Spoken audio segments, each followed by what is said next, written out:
Realization. If you were to stop with the close of the last chapter, however, you would never become great. You would be indeed a mere dreamer of dreams, a castle builder. Too many do stop there.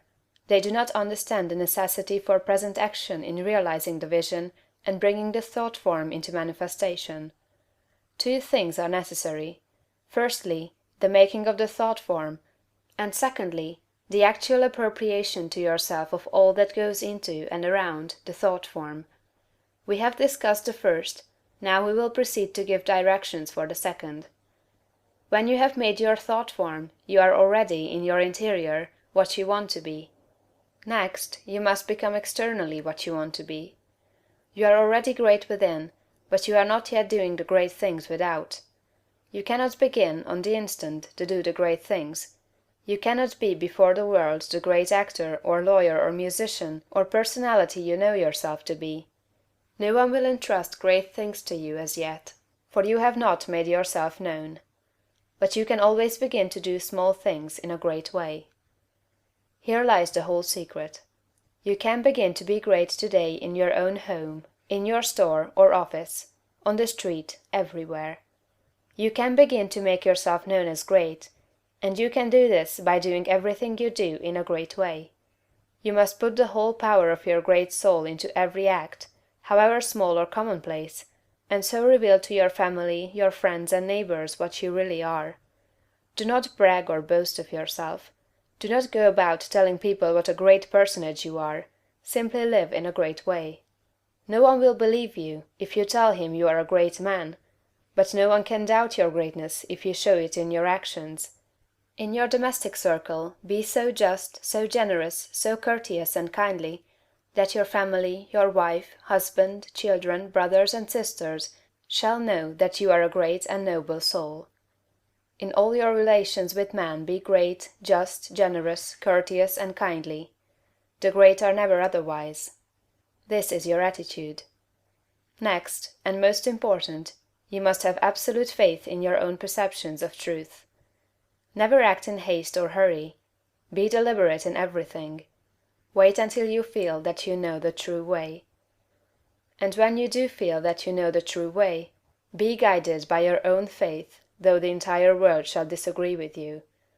If you do not believe what God tells you in little things, you will never draw upon his wisdom and knowledge in larger things. When you feel deeply that a certain act is the right act, do it and have perfect faith that the consequences will be good.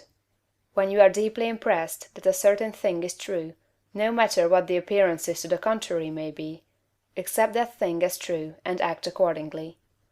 The one way to develop a perception of truth in large things is to trust absolutely to your present perception of truth in small things. Remember that you are seeking to develop this very power or faculty, the perception of truth. You are learning to read the thoughts of God.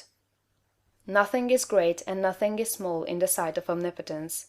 He holds the sun in its place, but he also notes a sparrow's fall, and numbers the hairs of your head.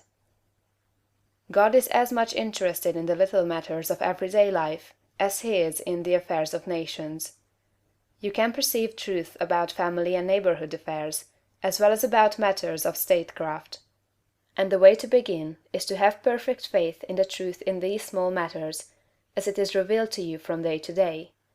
When you feel deeply impelled to take a course that seems contrary to all reason and worthy judgment, take that course. Listen to the suggestions and advice of others, but always do what you feel deeply in the within to be the true thing to do. Rely with absolute faith, at all times, on your own perception of truth, but be sure that you listen to God, that you do not act in haste, fear, or anxiety. Rely upon your perception of truth in all the facts and circumstances of life. If you feel deeply that a certain man will be in a certain place on a certain day, go there with perfect faith to meet him. He will be there, no matter how unlikely it may seem. If you feel sure that certain people are making certain combinations, or doing certain things, act in the faith that they are doing those things. If you feel sure of the truth of any circumstance or happening, near or distant, past, present, or to come, trust in your perception. You may make occasional mistakes at first, because of your imperfect understanding of the within. But you will soon be guided almost invariably right. Soon your family and friends will begin to defer more and more to your judgment, and to be guided by you. Soon your neighbors and townsmen will be coming to you for counsel and advice. Soon you will be recognized as one who is great in small things, and you will be called upon more and more to take charge of larger things. All that is necessary is to be guided absolutely, in all things, by your inner light, your perception of truth. Obey your soul, have perfect faith in yourself. Never think of yourself with doubt or distrust, or as one who makes mistakes. If I judge, my judgment is just, for I seek not honor from man, but from the Father only.